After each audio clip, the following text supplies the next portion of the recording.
And welcome back to another episode of Building the Board. My name is Quentin Crisco.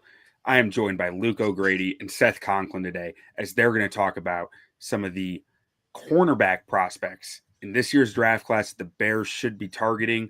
If you've been paying attention to us recently, you know the drill already. But if not, we have a bracket up here on the screen of 16 different cornerbacks that are going to be touched on here today. It's no longer March. March Madness just ended, but we're keeping on with the March Madness theme. These guys' goal is to whittle this thing down to the cornerback most likely to be a Chicago Bear come the end of the draft. Yeah. So, gentlemen, I'll hand it over to you. Yep. And just to be clear, most likely it's not a prediction. Like, it's not something we think, I think there's a difference between the one we think is best and the one that we think is most likely. I think as far as like explanatory purposes, we're going to list who we think is best, and the cards will fall as they may. We're not really like trying to guess who might be there when we pick kind of thing.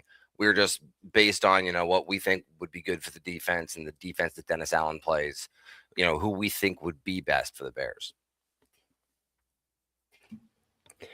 Yeah, it's always important to remember scheme fit over just like players you like, because at the end of the day, that's what coaches are looking at. Yeah, and for corners, Dennis Allen likes those long rangy outside corners, and he's had a lot of success with some guys that can get his hands on you.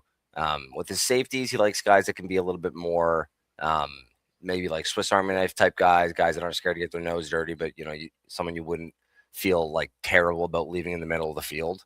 And we'll get to the safety, I think, episode later tonight.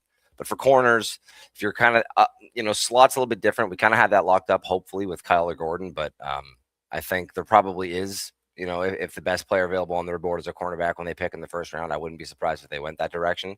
And that would likely be for some competition on the outside corner position. So, think about that long-armed press corner who can, think about the Marshawn Lattimores of the world, Jalen Johnson even. Mm-hmm. Yeah, absolutely. And solid athletes, like just because they're long, they still got to have some speed, not necessarily agility, but they do like a little bit of explosiveness mixed in there too.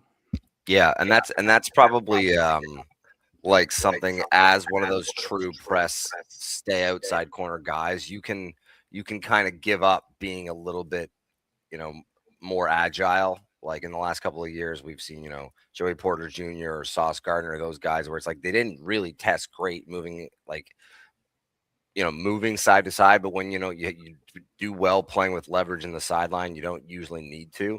So when you're looking at those like RAS scores, the things you want to see is that straight line speed with Dennis Allen. Yeah, absolutely. Okay, you want to jump into it? We're going to kind of go through here. It's unfortunate because a couple of these guys that are probably, me and you may like are going to get knocked off just by the nature of the beast in the first round because they're up against, people that are 1, 2, 3, and 4 seeds, things like that. But we're just going to go through and, talk about each maybe briefly. If, someone like Mansoor Delane, we probably don't need to talk about too much every round. Yeah. We can talk about him when it starts to get, down to crunch time because he is our 1 seed here. But yeah, okay. So Mansoor Delane, right? Yep. That would be fun if he fell. Neal. I think this is kind of a no-brainer for us. Yeah. There's no way. I mean, no way Delane probably even makes it outside of the top 10.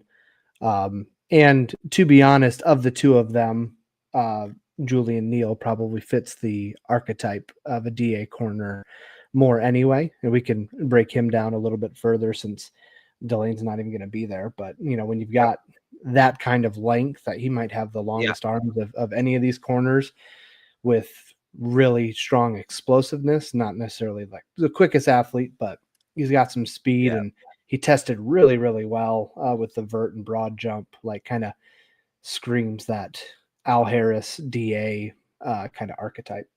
Yeah, I think so too. I think honestly, in the grand scheme of things, and even like in our bracket, him being 16, he is kind of a little bit slept on in this cycle. It feels like. I think doing that outside corner thing, I like his game. Like you said, he's got long arms. He's long himself. I think he's like 6'2", and his hands have good pop too. It's not just that like he can get on you early. Like he's got some pop to them, like fighting off blocks and in press. I think his click and close can be a little slow, but he's got good instincts. So I think that kind of helps, like, kind of make up for a little of that. He's not an elite athlete. At least it didn't seem like that on tape. I know when he tested, I thought that was great for him, but he's also definitely not a bad athlete out there. No, and he makes up for, I mean, like, obviously there's going to be moments like double moves and quick twitch wide receivers where some of that stuff's going to be exposed, but he's going to make up for it with his ability to kind of close that gap with speed a little bit and also use that length to just absolutely smother, and he can jump out of the gym. So that definitely works in his favor and definitely fits more of that press man role, because we're not going to be asked to do a whole lot of zone work. Yeah. And honestly, I think that he's sometimes I think he can get himself into trail a little bit too easy. I think he could probably stay like neck and neck with him more if he wanted to, but I think he plays that trail position like really well and with some nice patience. Like, I like Julian Neal as a player and a fit. I just think, there's no way if they were both available to us, we would take him over Mansoor here, unfortunately. No. All right, so Mansoor moves on. All right, this will be a good one. I think, me and you have no idea really what each other's rankings look like. So it'll be interesting to kind of hear how we fall on some of these closer matchups, and then we get into some of the later matchups. But Davison, I wouldn't even begin. I've been calling him Iggy. Anyway, he's got ideal size. I think he's like 6'1", like 195. I think his coverage could use a little bit of work. It looks a little bit raw right now, but he does a lot of the stuff that you want an outside corner to do really well. Like, he's got a good jam. He's a good downhill tackler. Like, he can be a little stiff, but sometimes he can also flash some nice change of direction when he's like not playing too fast. Overall, I think that, like, for me, it's funny to say that, everything except his coverage I really like, but his coverage could use some work. Yeah, I like the physicality and the energy that he plays with. It's funny that these two are kind of grouped together, because I kind of both see them both as like the energetic, can be a little handsy. I'm a Michigan fan, so there's a little bit of bias, but also a little bit of watching him a lot. Davison just is so grabby. I don't have the numbers, but it feels like he was penalized like 3-4 times a game. But so like he's got to rein that in, and I not entirely sure that he can. It's not that he plays like hot and gets into like sticky situations in terms of like trying to fight or anything. It's just that he is so aggressive that he gets in his own way. Like, he has the ability to do things, but if you're giving up, big chunk penalties, that can get you in a lot of trouble. And with this coaching staff, can get you into the doghouse quick. I honestly, when I'm doing DB reviews, I like to look at like the balance between pass interference penalties and pass breakups, especially for that outside corner press position, because you're always going to be right in their pocket. So it's like you're always kind of walking that balance of being right in there. Like, the greatest press corners are the guys that, the wide receivers are asking for the calls but don't get them. Iggy kind of flows around that 50-50 mark where, you kind of, especially in college, like, you'd want that to be a little bit closer to the pass breakups being like 70-30. So it could come a little bit closer to 50-50 in the NFL.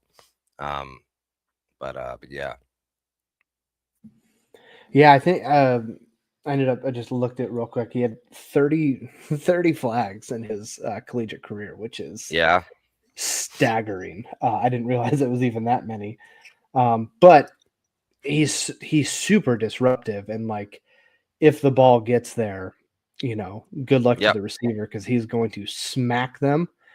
And if it is a 50-50 ball, there's a decent chance that ball's hitting the ground. He is very disruptive and very good at hitting that attack point.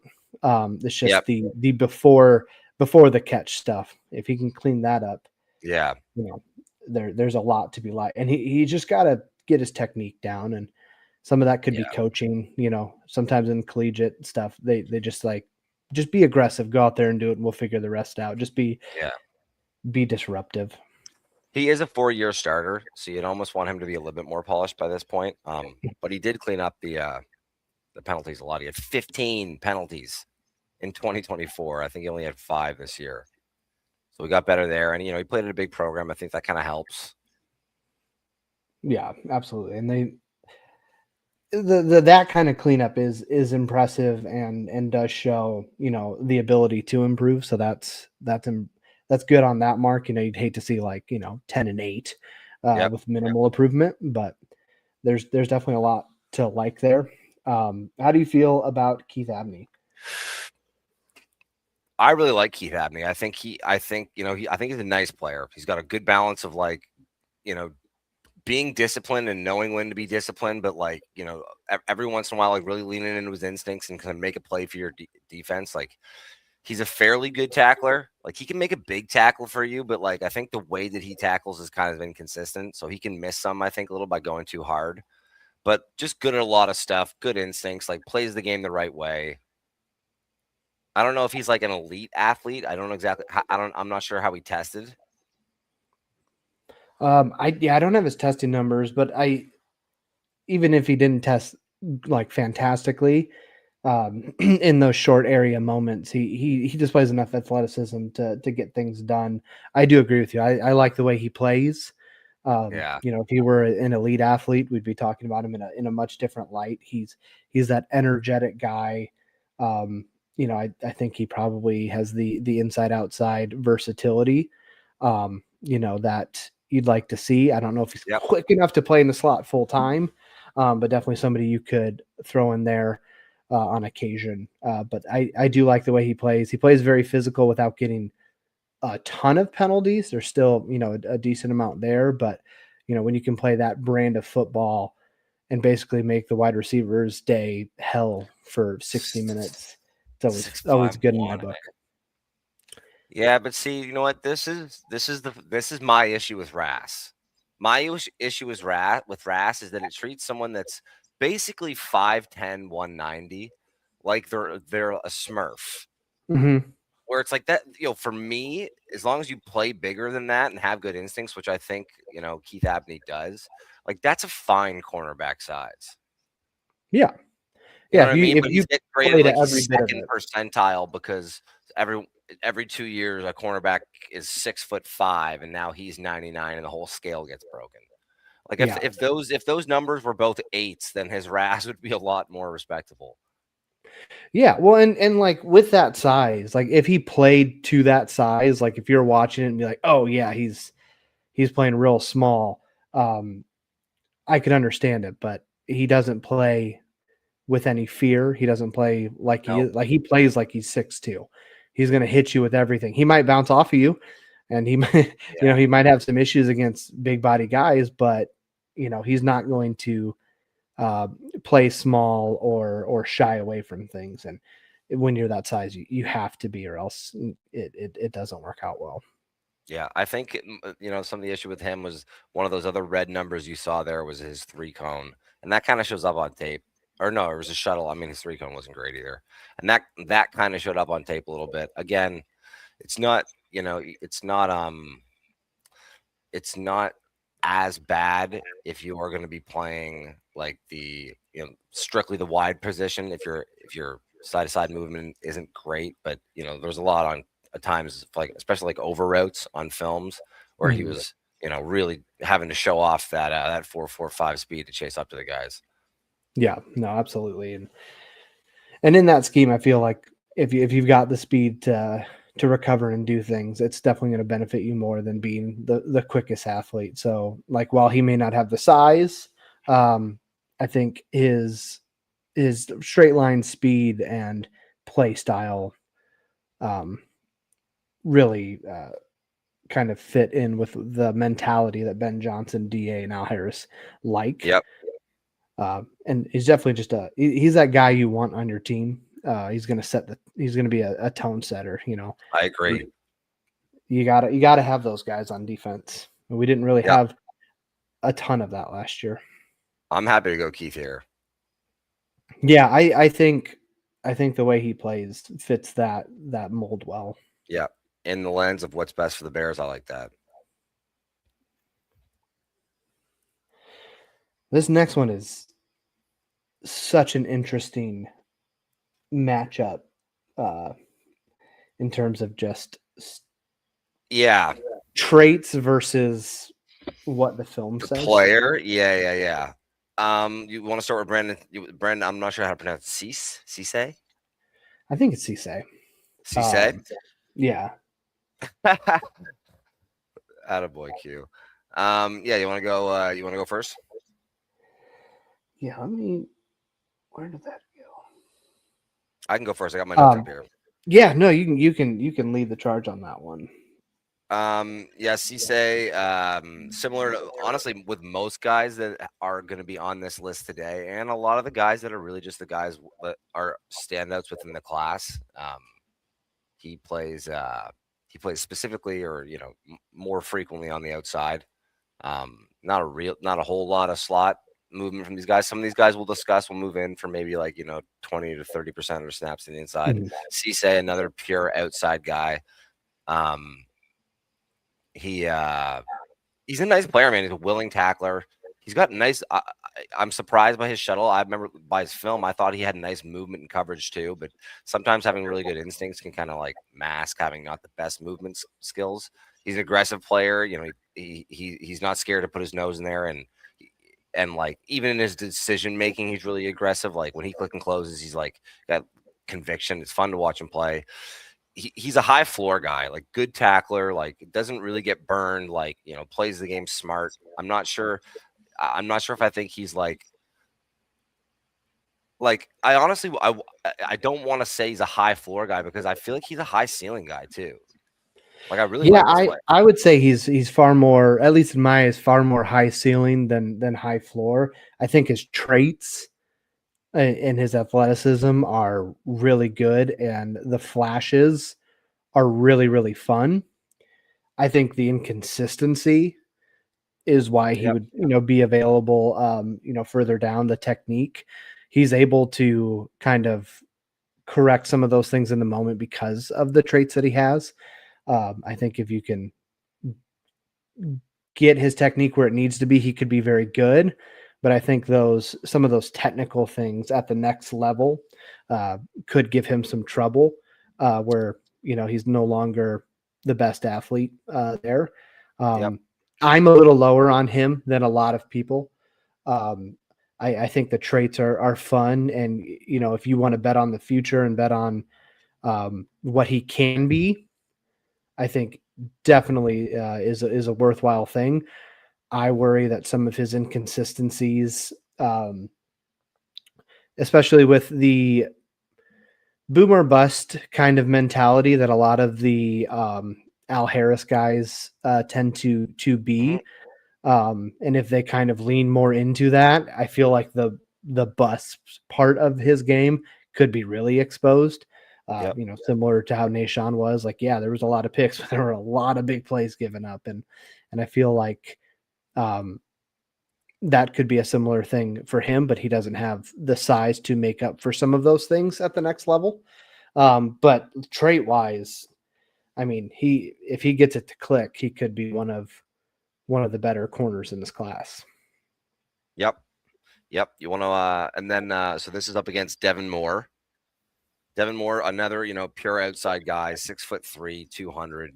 I think similar to Cisse in that, a lot of the dirty work of being a cornerback he does well. So he seems I think he'll get a high floor type, type of evaluation. He comes down hard in the run game. He'll blitz off the edge for you. I think in coverage, I think I honestly feel like he leaves a lot to be desired. I think he feels like he's a little bit stuck in the mud compared to some of these other guys that are going to be those long-armed press cornerbacks for you in this class. Yeah, he doesn't have that fluidity that some of these other guys do have. I think the biggest thing for him was just how much lack of total play time has stunted his development. I wonder how that shoulder is. I wonder, how he's holding up and how he'll do in medicals. I don't know exactly how. I think it was well under 20 games that he started in his career, and he seemed to have injuries basically every year. And I think that really set him back.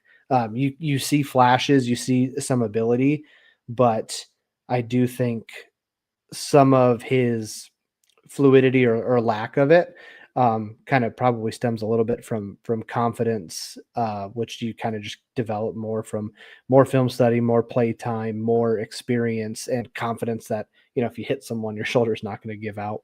Yeah. It is. Yeah. It's interesting. I think I like the player Cisse more, but I think that, there's, a world where you could say that like someone like a Devin Moore would be more attractive to like what DA envisions, Yeah. Well, and that definitely, like in terms of the size, he definitely fits more of that role. But I do think the speed and everything of Cisse fits in line more with what Poles has kind of quadrupled down on. And depending on how they view the injury history, when they've already got, Kyler Gordon, who can't stay on the field, and Jalen's, a prime example of different injuries throughout, his career, whether it's shoulder or soft tissue things, that could definitely be something that they look at and go, let's take the traits guy who we feel more confident can be on the field and we can develop more. Versus necessarily going that route. So, I honestly could go either way. That's why this one's a trickier one. Yeah, I mean, I like Cisse the prospect more. So I think like if we're just fighting for Devin Moore strictly because of the fit and like we're not close on that, let's just go Cisse. Yeah, no, I think that's where the Bears would be too. In just strictly looking at, health things and all of the things together, I think Cisse is the more, attractive prospect and has more general versatility on the defense. Yep.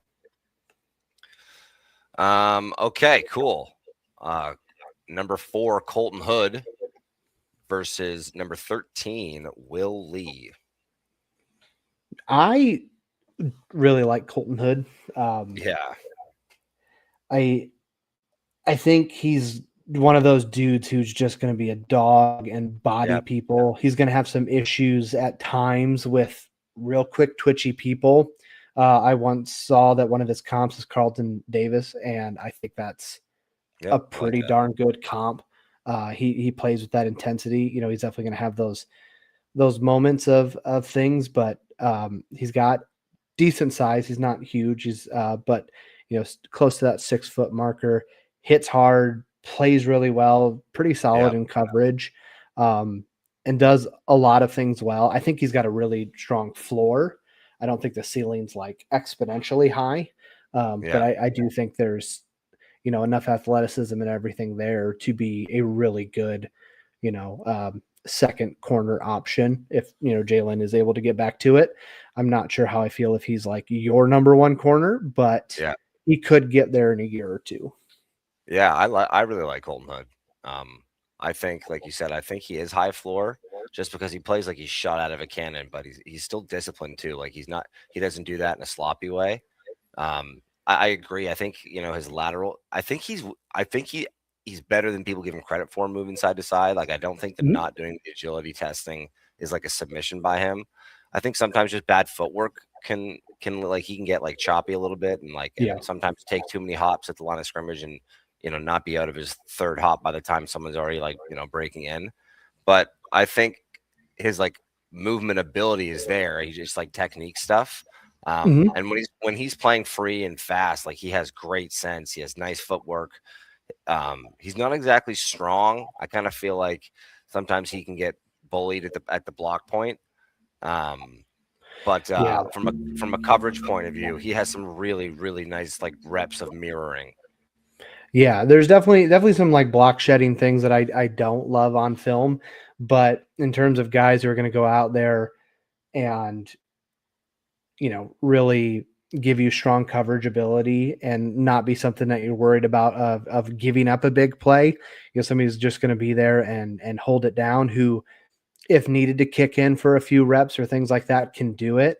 I haven't watched much of any reps of him in terms of blitzing ability, but he seems like he's got the kind of decisiveness that if they ask him to come off the edge, he's going to light someone up. Watching him play wide receiver screens would give you any indication of how he would run off the edge, kind of thing.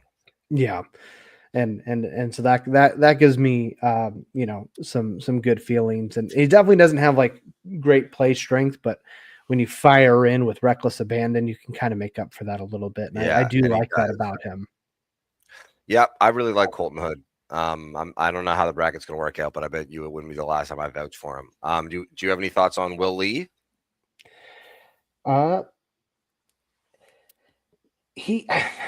just don't see it with him. I love that. If you read my notes in front of me, man, I was actually just reading them back thinking, damn, I was being harsh that day. And you know what? I don't think you are. He doesn't have top end speed. If you give him a little speed to have to handle on, deep routes, vertical routes, he doesn't have it in him. Gets panicky in coverage. You want to talk about like somebody who can't fight off blocks and gets muddied up and just gets swallowed up. My first note is he plays small, and I said he's a willing but bad tackler. Yes, he just doesn't. I don't know 100% what it is, if he's just bad with his hands or just leverage in general, but he doesn't impress me with the size he has. You wouldn't, like, if you told me he was 5'10" with 30-inch arms, I believe you. I looked him up and was like, he's gonna be 5'10", and then I looked him up and saw he was 6'1", and that's why my first note was play small. I was like, no, he is not 6'1". That's a falsified 6'1". Yeah, and there's just so many plays left on the table, and especially with how much speed is in our division, I would not want him on the field. It may seem harsh, but in the right scheme or something, maybe there's something to be had for him, but I just don't see it. He's my lowest rated. He wouldn't be very high. Yeah, I don't know if there'd be many people I had below him at the moment. Sounds a little like Nahshon Wright. There's actually a couple guys in this class that play like Nahshon Wright. Oh, I've got one where my note is Nahshon clone. I wonder if I have two guys where I was like, that's kind of, so we'll see. D'Angelo Pons versus Daylen Everette. I love D'Angelo Pons' game. I think you guys were talking about him when we talked on. You mentioned, if this person was bigger, they'd be an all-pro, and I was like, he's got to be Pons. Yeah, I firmly believe if Pons was 6 foot to 6'1", he'd probably be in conversation for top corner in this class. There's not enough nice things that can be said. He plays with absolute reckless abandon. He throws himself around in ways that somebody his size should not, and he does not care. Totally. And he's an exceptional athlete. And he has an uncanny ability to play in that really, really reckless pocket, but it doesn't ever really feel out of control with him. It's really organized chaos. Patient. Yeah. He moves so well. He's got great game sense. He's, that's his size there. That's a lot of red for height and weight, but unlike Will Lee, he plays so much bigger than that. He can take on a block, and if he doesn't want to take it on, he can slash by it and still be in position to make the tackles. His click and close is really impressive. He's like a complete general out there. The whole defense gets energy from him. Yeah, you just check all the boxes. Great athlete. He knifes through. If there's a screen, he's knifing through it. He's hitting. If you ask him to blitz, oh man, if he catches you not looking, even though he's small, he's going to light you up. The only real negatives I have on him were that because of his size, when he tries to wrap up bigger carriers or bigger wide receivers, he can get moved around and dragged a little bit. And, in blocking, he's going to fight like hell, but there's definitely going to be some reps where he's going to look real small. But I love this guy. I think he's going to be one of the best slot corners in the NFL in no time. Yeah, that's the crazy thing, though, right? Like I don't think he played a lick of slot in college, did he? No, but his skills are tailor-made for it. Totally. There's no doubt watching him, you'd think that he can do it, that he has no movement issues. He's got good game sense. But it would be interesting. I haven't heard anything from the draft process about his, place on it. I wonder if he's like, I'll play wherever they play me, or if he's like, I'm an outside corner. I think he was just so good that they almost had to play him on the outside. Like right. He was just that good. And, I don't know if you saw his vert, but like the dude can just leap. He can get into contested catches and everything. 43 inches is crazy. Yeah, he plays every bit of it. It's 43 inches is insane. I'm surprised that that's not a 10. Yeah, it should be. And what's awesome is when you see somebody with a high vertical that knows how to utilize it and knows how to time it. Because sometimes you'll see people with high verticals, but they suck at timing things. And because of his size, he has to time things perfectly, even with that vertical. And man, he does so well with it. He's going to be 4.38 is blazing. And he plays that way too. Yeah, I love Pons. It's unfortunate because the guy he's playing against in this tier is Daylen Everette. And I like this play. It's he's not going to beat Pons for me, but I like the player. And it's honestly, if we wanted to talk about something where it's one of those fit things. This could be this is something where this is more. Daylen Everette is much more, something that DA would look for. Like you could grab a Pons and almost like use him like he used Tyrann Mathieu and put him all over the field, and Pons would be fine in that role too, no doubt about it. But this would be, as far as like a typical outside corner, more where DA would lean. I'm just so much higher on Pons as a prospect that I just couldn't put Daylen Everette past him right now. No, but I mean, if I had it my way, Pons would make it, to the end of the bracket. The one thing I will say about Everette, and I don't know if we can kind of do a side-by-side of Kyler Gordon's RAS score and size. I know Everette played more outside. I think he has a decent bit of versatility with his athleticism. My biggest thing with him, which I think is probably going to be just a massive turnoff to DA, is when I watch his film, it feels like he lets off the gas more than he should. If he's like kind of beat, it's like, I'm beat. Yeah. And with his athleticism, I feel like that shouldn't happen as much as it kind of felt. Like I feel like the way he tested doesn't always translate to how it looks in the film. And if he played at a consistent level, I feel like he could be really good. I don't know what that stems from. If that is just the environment he was in there, but I mean, it's Georgia, so you'd think they'd, harp on things at a different level.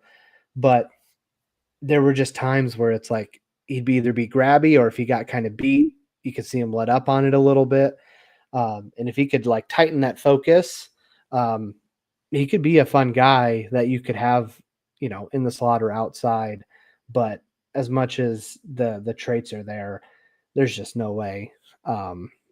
Prospect to prospect. If we were choosing in the second round between the two, that I would take him over Pons.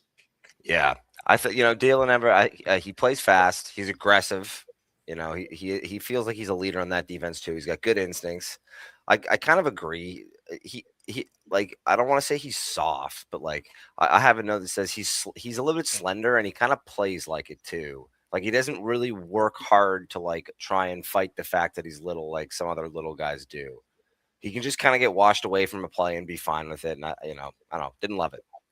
Yeah, there's things to like, but I left his tape feeling disappointed. Like I just expected more of it with some of the some of the things I'd heard and seen some of his testing and, being at Right. Georgia, I just expected more.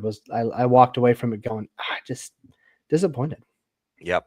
All right, cool. So we got Pons through. Mm-hmm. All right, Avieon Terrell versus Tacario Davis. Anyone you want to specifically start on here? Well, we can start with Avieon. I mean, he's got, Sure. if you want to say, the NFL bloodlines. Bloodline, he does. Kind Another of corner I love, brother. AJ Terrell. He does. I like him a lot. I don't know. He's another one of those guys where, like, I feel like he's got a pretty decent ceiling.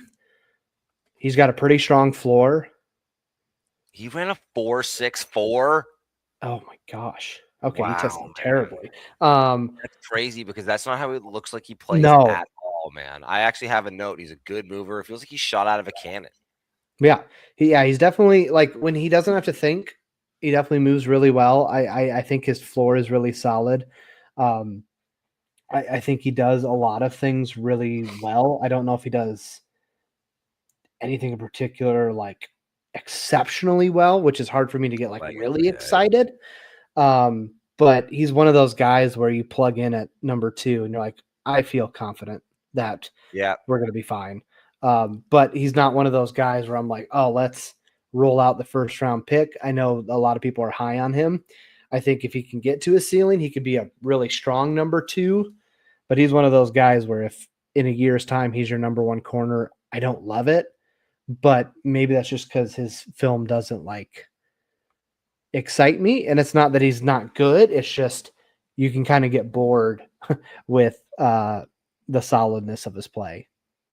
Yeah. I'm actually wondering, man, that's it's pretty interesting to see those RAS numbers because it feels pretty stark from what it looked like on film. And I'm wondering if his brother tested a lot better, but I guess maybe it sounded like Hugh said maybe he was battling an injury as well. His tape injury related. His tape I really love. Like I kind of feel like laterally and long, it's all really smooth. Like I felt like he was an elite mover, so that's why those numbers are pretty impressive, or pretty surprising to me. I think he's just a ball player. Like it makes sense that he's got an older brother that's in the NFL. And honestly, when you watch him play, like it's hard to not kind of like see at least his ceiling as something like an AJ Terrell, who's like a really underrated, like good NFL cornerback. So I think it's that's an easy projection. So that like there is probably that top end ability, and but I do agree with you. So I don't know if I've seen some people rate him as high as like a top 20 prospect in the draft, and I don't know if I'm there, but I think you really could end up with being one of the better pros from this class. Like he's got a lot of really good sense. I feel like he's a guy you're going to want on your team. Like he can play specials for you. I think he did play some specials for Clemson and like got some punt blocks and stuff.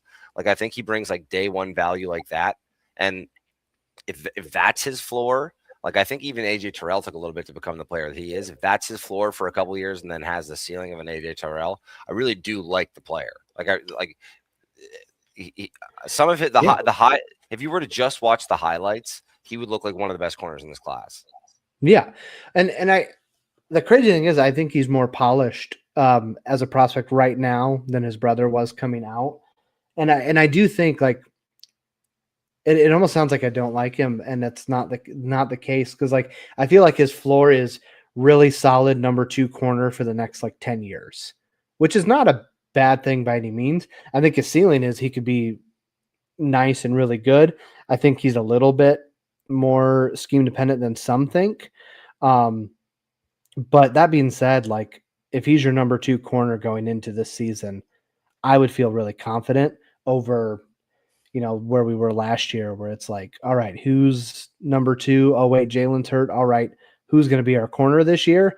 And if you go into 2026 with Jalen and Terrell out there lining up and then Gordon in the slot, I think you're in a really strong spot in terms of floor for that group. Yeah. Did Terrell played it mostly outside. Do you know if he has any history of playing inside? I did not see any. I'll look it up right now. I don't. And if he a lot of the guys in this class didn't play any. Like none of these guys have played a lot of or like have been exclusively outside corners their whole careers. Yeah, which is odd because like when I look at some of their makeup, it's like, oh, they could dabble inside a little bit, but they just didn't. No. And I don't know if it's just Yeah, because of the way college football is right now or what, but yeah. He played a decent amount in the slot too, and you know what, really, that checks out because he played one game with like almost a quarter of all his corner his slot snaps, but so it's a little bit skewed, but they did like to blitz him a lot, so they got him in that position a little bit. So I can imagine now a little bit more of him on tape being there. yeah. But yeah, I think I'm not the biggest fan of Tacario Davis. If we can touch on him kind of briefly, he would probably be a better like fit style wise for what DA would do. But I just think that the prospect that Terrell is just, for me, so much higher than Tacario Davis. I don't need to spend a ton of time on him. He is one of the guys that I thought was like a Nahshon Wright type. Yep. My notes the first time I was watching him, or the first few things I watched of him, I wrote down Nahshon Wright clone, which to me is not a great thing. I was one of those people who was not really hurt when he walked to the Jets in free agency. I think he's a little bit faster than I think Takari is a little faster than Nahshon. And he uses his length well, but like if that's exactly who they want for their outside corner prototype, I could see it because he has a lot of those traits that Al Harris seems to like. So from that front, I could see it like later in the draft as opposed to like targeting with a premium pick. Yeah, but, absolutely. And between the two, that's one of the easiest decisions. Yeah. But yeah, honestly, like totally a Nahshon Wright type, long, like risky, slender outside corner. He's got good straight line speed, but he can get himself in trouble and get himself into trail a lot because his lateral movement isn't great. He's got some nice hands. Like he could, like, if you want to know what he could be, if he gets into the right coaching situation that lets him kind of play a little bit more free, like something like Nahshon Wright played in the NFL, he can be a good player for you. But it is kind of like, at any given Sunday, he could give up 2 catches for 87 yards and 2 touchdowns. Yeah, he has a lot of physical traits that are fun, but on the field, like he's about as he's going to be about as boom or bust as Nahshon Wright was, and I just don't see it long term as a thing unless somehow he can get quicker and better at diagnosing things, which I don't see. Yeah. So Terrell moves on. Yep. Okay. Chris Johnson versus Chandler Jones. Either of these guys you feel very passionate about, you want to lead out on? I like Chris Johnson. I thought he had really strong ball production over his career, really sound. He just the thing of his tape that a lot of people will rightfully call out is that he struggles against bigger receivers. I love his special teams contributions. I like a lot of what he does. I think he's a really sound guy. I think athletically there's a lot to really, really like. From all I can find online, he seems to be a really well-respected guy. I just don't know how he'll hold up outside versus some of the bigger receivers full time. But athletically and what he gives you in special teams, I like him a lot. Yeah. I think even your kind of tone around it is similar to the way I was going through it. Is like I really couldn't find anything that I didn't like about his game. Like he moves nice. He can be rough and like play aggressive and violent, but he can also be patient and play smart. And I'm not sure his straight line speed is the best, but he ran well. He plays really in control. He checks the athlete box. He's ideal size. He's only 21 years old, but like I just don't know. I just don't know if I loved it. Like it was almost just like when you play Mario in in any of the Mario games, and he's just your baseline fighter that's like an 82 overall in every category. Like that's kind of what I mean. I guess he's a better athlete than that, but I'm giving him credit for it, apparently. But his game is really, really nice. I just, for whatever reason, I just don't know if I thought he was elite or like he had like elite upside. Yeah, it's just with him, it's one of those things where like the ball production's there, the athleticism's there, but when you watch the tape, it's not like, holy cow, this guy is something special. I think, if you were to take him in like the third, fourth, fifth round, you're like, wow, we got a really strong player value wise here. But if you're asking me to take him in the first or second round, I don't know that he has all of the traits that I'd want in that kind of selection. But that being said, like if this was a mid-round corner selection, I would feel really, really good about it. I like the versatility he brings. I don't have the splits of his position, but I think he did a decent little bit of work in the slot. He did he can do both man and zone. I think he just does a lot of things pretty good. Yeah. But pretty good doesn't, push you into the first round. I think somebody's going to talk themselves into it. Not necessarily the first round, but maybe mid to high second round, because there might be a run on corners by that point. Oh, really? Yeah. I think there's going to be some people talking themselves into things. And I feel like there's, people are watching a lot of the development of corners as of late versus, doing some of the big signings and doing the big trades. They see those things. And I think because this draft class is deep, that initially people are going to be like, oh, we'll wait and hold off till the mid rounds. But some of these teams, like really good teams like the Ravens and whatnot are going to take guys like this because they do exactly what they need to do. And if you've got a few superstars and a lot of really good role players, that can win you championships. Yep. Yeah, I know. I agree. And then we have Chandler Rivers. Any strong thoughts on Chandler Rivers? I was actually a big fan of this tape.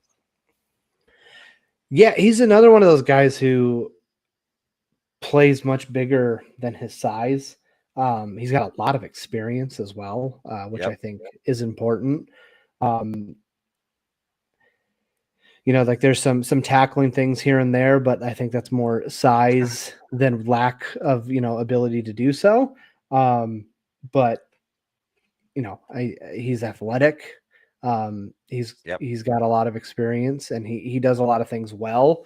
I don't know exactly what he did in the slot, but I feel like he's a guy who could probably be earmarked for moving into the slot and being able to keep up with kind of the trend of power slots or speed slot guys that are doing more and more damage in the league. He did some slot stuff. He has a little bit more slot experience than some of the guys in this class. I think he was probably in there like 30% or so. I honestly thought his coverage ability there was good too. I thought that, I really did think that his versatility was a check. I thought, if he needed to, he could play NFL corner at outside and at inside. I think it's a good click and close, and I think he navigates traffic well. He's another one of those guys that's just like, it's clear that he's a leader on the defense. Navigates blocks well too. Like he'll engage and rip off. He's not scared of contact, and he'll bring it to people. He's got just a good, nice, aggressive game. And honestly, I thought, before I even saw these rankings, I would have had Chandler Rivers ahead of Chris Johnson. But I also thought that Chandler Rivers probably just, fit, what DA might like a little more. Yeah. And it's an odd thing because like there are moments where he's a pretty sound tackler, and then there are moments where I just don't think he has enough size to finish some tackles. Yep. And I think that's something that'll hurt him, especially, at the NFL level where there's a lot of medium size wide receivers coming at you with a full head of steam. And I feel like that could definitely be something that could cause some concern. Oh yeah. I definitely saw like a willingness to tackle. Not that he can't tackle, but like Yeah.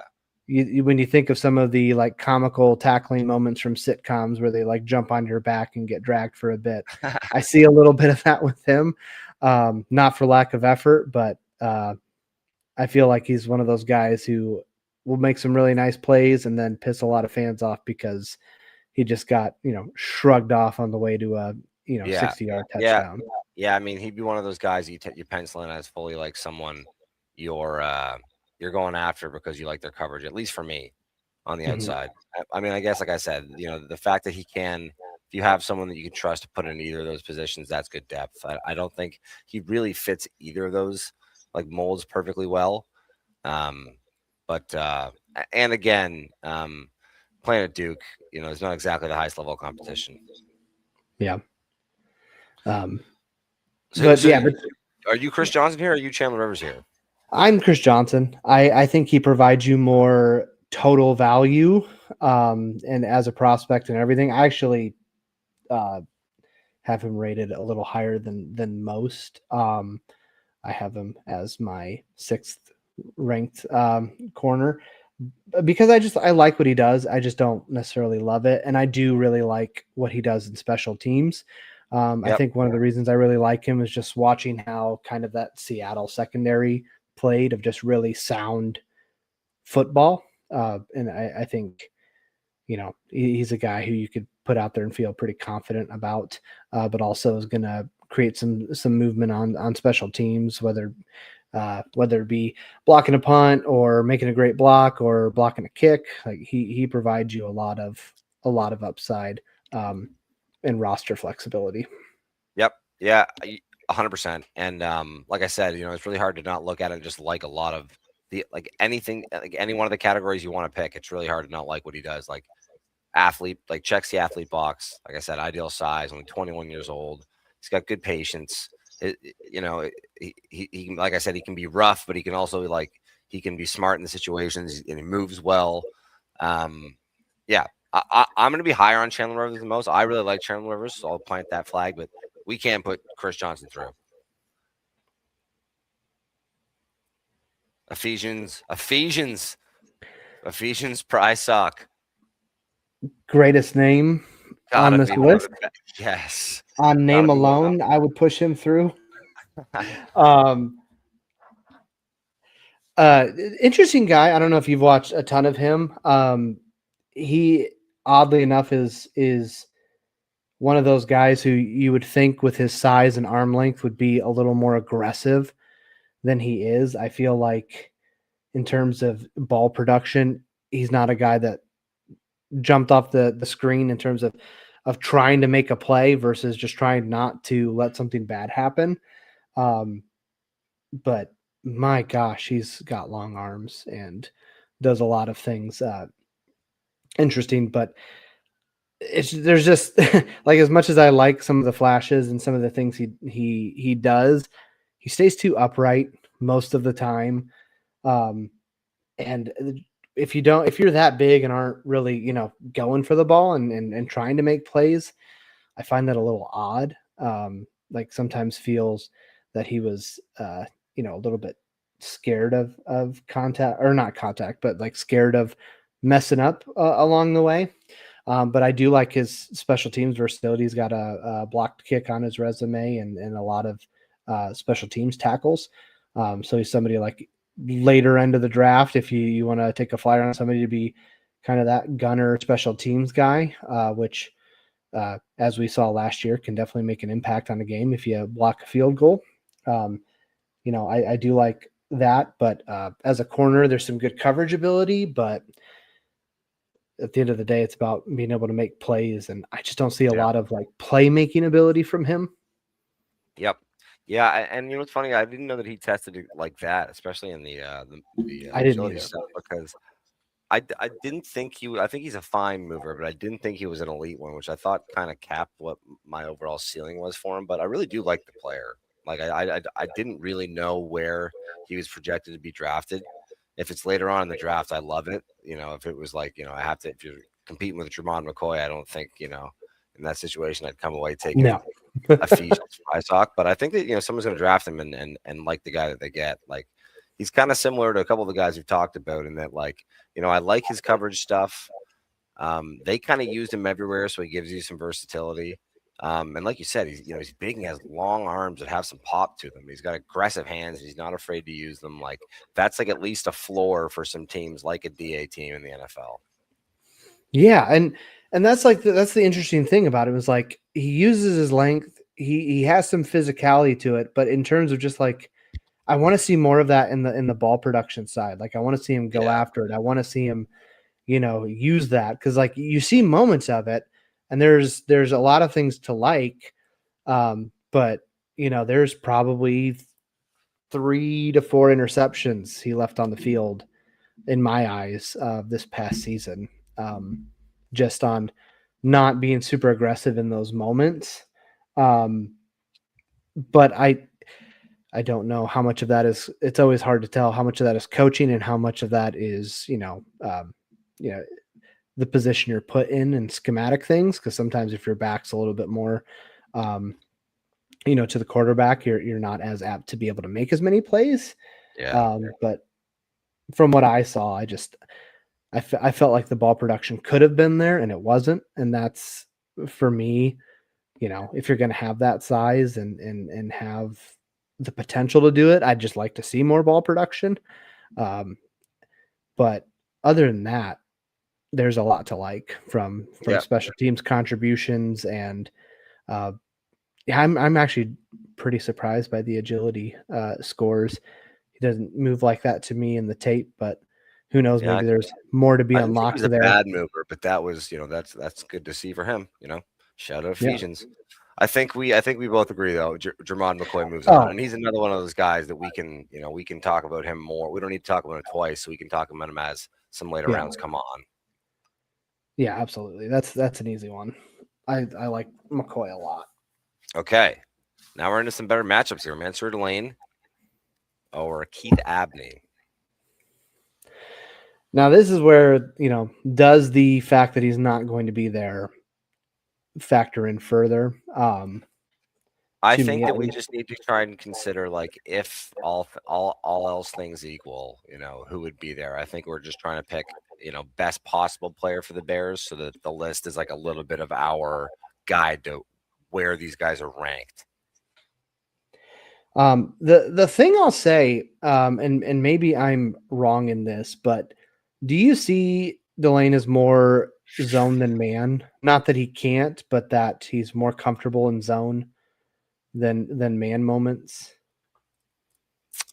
I felt like that at times. Like I don't think that he can't do man. I just feel like maybe he has a little bit more comfortability in zone. But again, that I think he 100% prefers to play with his eyes, and it can almost get him in trouble a little bit sometimes. He can be good and patient, especially when he's in trail, but I think he does prefer to keep the play in front of him for something like zone. And honestly, his best plays are like those, like settling back a little bit, then click and close and making a play. And that stuff with him is really special. Like he's a playmaker on that front. He's got good instincts. He trusts them. He's another guy with ideal size. Like I think he might be a little bit slender on the weight side. I don't actually know where he ended up being. Yeah, 187, but that's fine for me. Yeah. And to me, I like him a lot. If he was, if he was somebody that we could have on the Bears, I would be quite happy. But the thing that stopped him from being to me, Patrick Surtain, next level corner prospect, is that I felt like I came away from his tape thinking that if he's in more man situations, he can get into a little bit more trouble. I think he'll be fine. I think he'll be good. But if he's in a more predominantly man system, I think that doesn't suit him as well. I still think he'll be a rock solid corner. If he was in a more zone-based scheme, I think he's going to be fantastic. But that's from my notes I had on him. That was really my only knock, is that he seemed more suited for zone than man. But I don't think we're going to find a perfect prospect corner-wise in this draft. Yep, Yeah, and honestly, I like Keith Abney as a player, but I just think all else equal, at least for me, there's not really any doubt that Delane would be the better no, pick. he's a better prospect, more athleticism, less mental mistakes on the field, just the overall better player. Yep. So crazy that 187 is a 4 out of 10, and someone that's like 5, someone that's like 5 pounds more would be in this like the 60th percentile. It's like, okay, you're talking about like, yeah, whatever. All right. Brandon Cisse and Colton Hood. This is a tough one, man. This is now you're making it didn't instantly pop into my head who I think wins here. No, because you can make a strong case for either. I think plug and play, like day one, I like Colton Hood a little bit more. I do too, I think. But year 2 beyond, I don't think Colton has as high of a ceiling if they can get, if the coaches can get a hold of him and take those traits that he does have and turn him into something. So it's like, do you want the rock solid guy who you're going to feel really confident about, or do you want to take the bet on the traits, which, in the first round and early second round, you do have to factor that in. And then at that point, there's a little bit of coaching arrogance that comes into play of like, well, let's take the guy that we believe we can turn anybody. I mean, look what we did with Nashawn Wright. Like, we can take somebody and turn them in and unlock that potential. And I think that plays a part into it, because I do think this coaching staff believes they can make anyone much better. The play. Yeah. So that there's and I mean, and Colton's got a strong ceiling too. He's he has all the traits you want. Maybe doesn't have like fantastic size, but good enough arm length to get the job done. And I like him a lot. So it's just about which flavor of ice cream do you want? Do you want something fun and exciting, or do you want a strong scoop of chocolate or vanilla? Yeah, it's tough, man. They're both nice players. A little bit different, but both really nice in their own way. I think I think Colton Hood is a guy that's like a better cornerback, and I think that Cisse is a better football player, if that makes sense. Mm-hmm. Like a lot of like everything you ask a cornerback to do on average, I'd say that Cisse probably does better. But like the core, the most like the 80% thing that you need your cornerback to do, I think I would trust Colton Hood doing more. And I think that they both have some really nice upside. And I think right now, like the upside stuff for Colton Hood to reach it is like technique stuff and maybe like some discipline stuff. I think I would go Hood here. I would too, personally. I think he's more ready-made to come in and really take over. And I think where you're taking him in the first or second round, probably the first round, you're expecting him to contribute right away, not have some time to develop. Right. Especially considering the current hole at CB2. So to me, Hood probably is the correct choice there, but I don't think you could be mad either way. Yep, I'm going with Hood.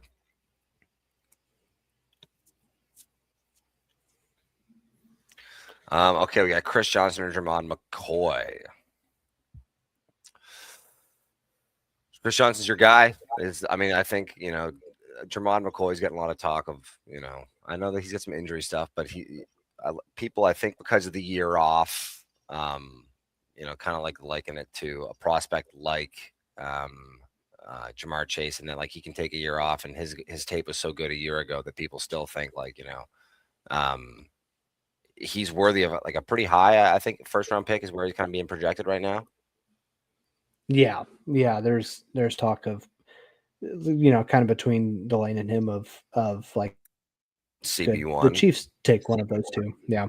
Right. One off sheer talent and ceiling, McCoy definitely could be the best of this bunch. It's a matter of where do you think he's at? Why was he out so long? Because I feel like last season there was like, oh, we're inching back towards it. He's going to come back at some point, and then it just didn't happen. But then he goes out and if we can pull up his testing, like I was very curious to see, like, all right, where's his testing going to be? And then, like, from everything I heard, he blew his testing out of the water. So, do you feel good about that, or did he just train up for testing, or how is his body going to hold up? Right. If you feel good about the medicals, I mean, he could be a legit CB1 for the next 10 years. Yeah. Like, he's got everything. And if you watch the tape, like it's awesome. Like, we really don't need to have this conversation as far as like the Chris Johnson versus Jermod McCoy thing. Like, No. when you have watched the Jermod McCoy tape, it's like it's like that's just special stuff. Like, plays the game with like so much sense, and like as soon as the ball's near him, he's a playmaker. Like, he moves special, he's aggressive. And I had no idea he tested like this either. I thought he was still kind of like nursing back to health. Because when did that injury happen? Last off season, right? He tore his ACL.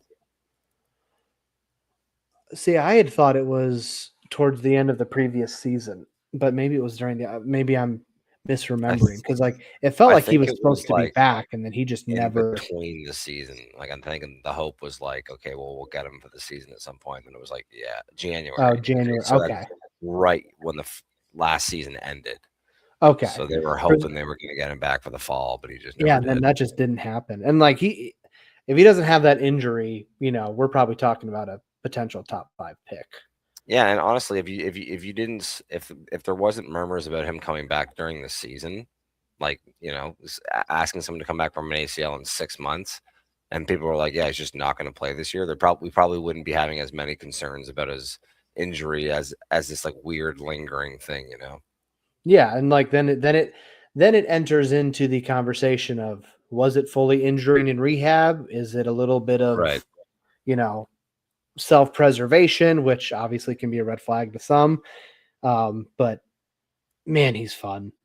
There's so much to love. We can talk about him more honestly as we move on to the next rounds, because he's a pretty clear win here. Yeah. Oh, absolutely. But Chris Johnson's nice. Yeah, absolutely. All right, D'Angelo Pons and Avieon Terrell. I could kind of tell, I think, from tonality wise, that you're not as high on Terrell as I am. I really like Terrell, honestly. I don't know how he projects for the Bears, but I think he's going to be a good NFL pro. I would agree with that. I think that of these two, I like Pons way more. I like Pons substantially more. But I think the way you laid that out is exactly how I'm feeling on Terrell, is that I think he's going to be a very good corner with some CB1 upside. I just don't feel like it's in the Bears schematic, the schematics of the Bears defense and what DA asks of his corners. Yep. I think he's going to be a good corner, and in the right system, he's going to be a very good corner for a while. I think he's very likely to ascend past his brother, which is nothing to shake your head at.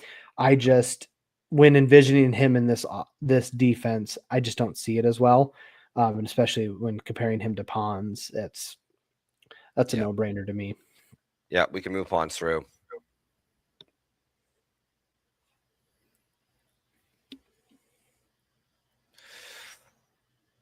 All right, Delane and Hood. Well, I feel like day one corner wise, Delane's going to be the better player and likely has the higher ceiling and wins in a lot of things. Schematically, I feel like maybe Hood is a little bit more leaning towards what DA wants, but that's really the only argument I can make between the two, is that maybe he fits that man system a little bit better. But the percentage of better, who's to say? And with everything else, like, they still play zone throughout the game. And Delane just, he checks those boxes really well. Yep. I think I agree. I think pure what we do, maybe fit wise, it would be Colton Hood more. And I think we both agree we like the prospect, Colton Hood. But I also don't think that's not to say that Delane can't do what DA is going to ask him to do. Yeah. And I think he'll be able to do it. And as a prospect, he is just like, the stuff. I just think he's in a tier above Colton Hood. Yeah, absolutely. Yeah, but what I think his ball production at the next level, if they can allow him to be him, is going to be fun and special. I also think that Hood is going to be a player that's going to take a couple of years. I don't think he has a ton of snaps in college, and it might be season 3 or 4 before he really gets to see legs under him, kind of thing.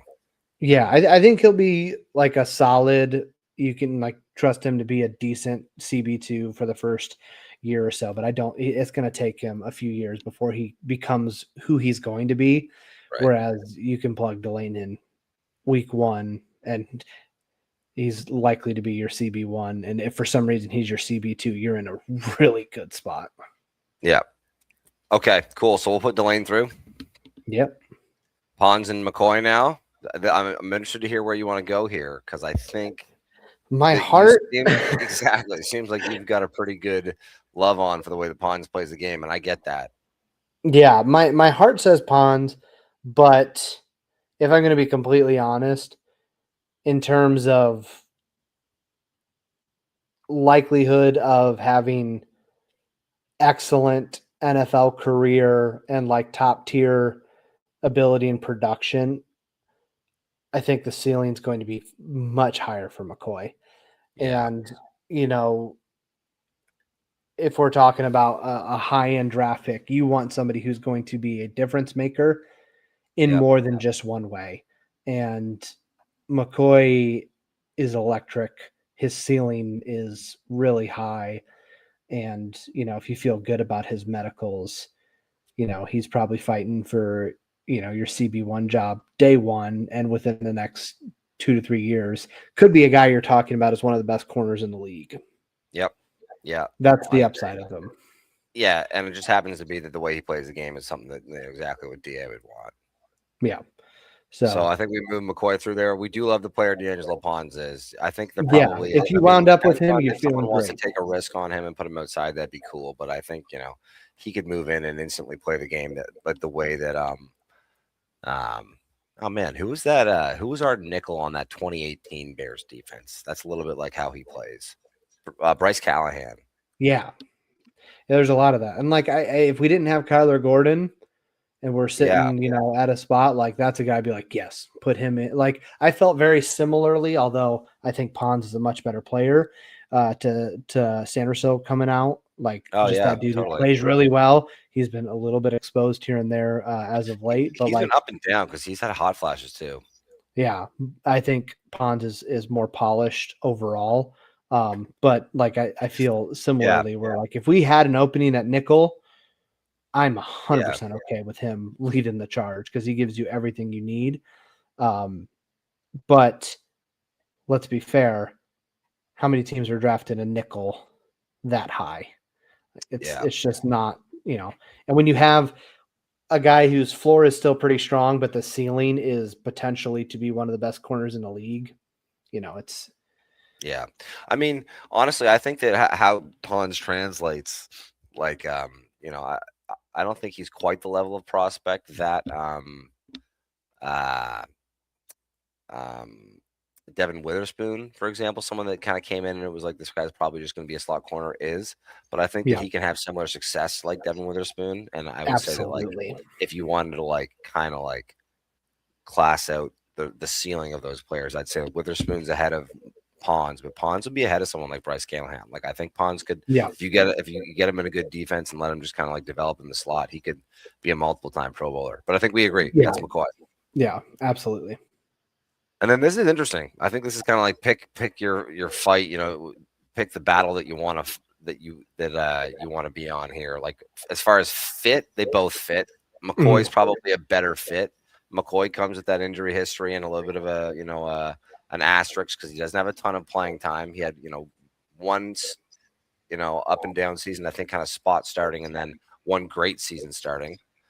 But the tape that we have is like a perfect fit for what we want. Or Mansoor Delane, who is another awesome prospect. He like I said, ideal size. He's got good instincts. He's a playmaker. His click and close is good. He's savvy. He has that swagger you want a CB to have. Well, they both do.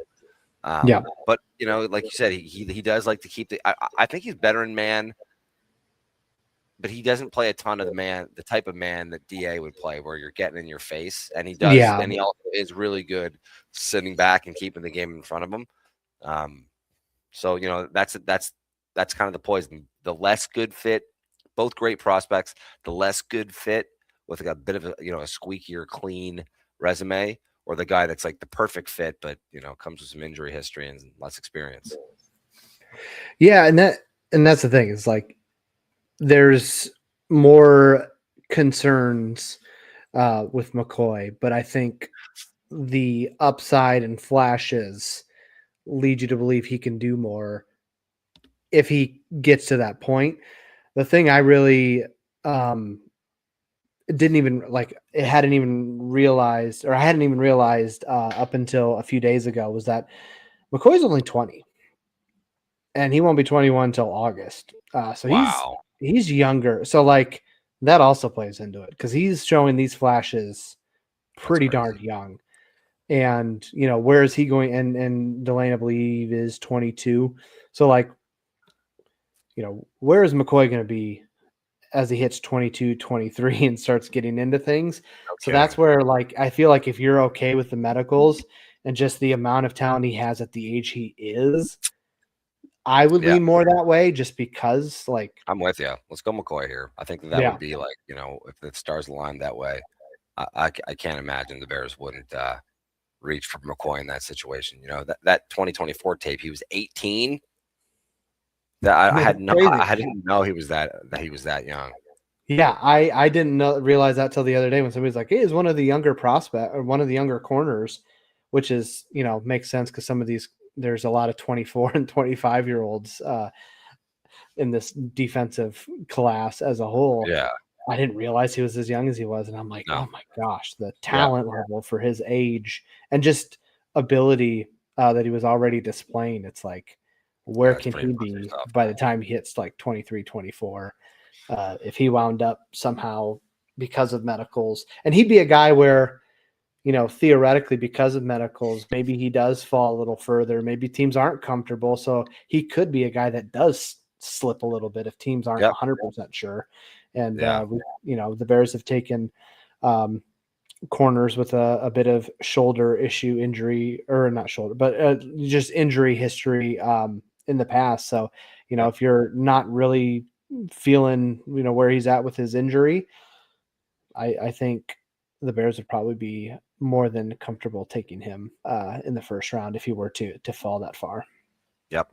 Yeah, I think that's a good list. I think if I were to break it down and like kind of tear it myself, it would probably come out pretty similar to this. There may be maybe a couple of those guys that lost early that may have made a surge in a loser's bracket kind of thing.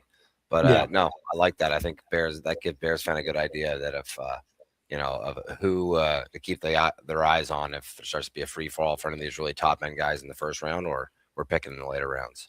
Yeah, I think the biggest takeaway though is this really is a strong class and deep class cornerback wise, where, if you get somebody in the second, third, fourth, fifth round, you can still feel pretty comfortable, which is nice because that is a need for the Bears. And if they see somebody at 25 they really like, and maybe one of the top flight corners isn't there, you can still find strong value in the mid rounds. Yep. Cool. Do we want to call her there and then go tackle safeties here? Absolutely. Cool. All right. Well, appreciate you guys. I don't know. We're going to end this here now, Q. Appreciate you guys joining. We'll take a little 5-minute. Thank you guys for watching, listening. Make sure to go check out our safety episode, which we'll be recording momentarily. And until next time, bear down.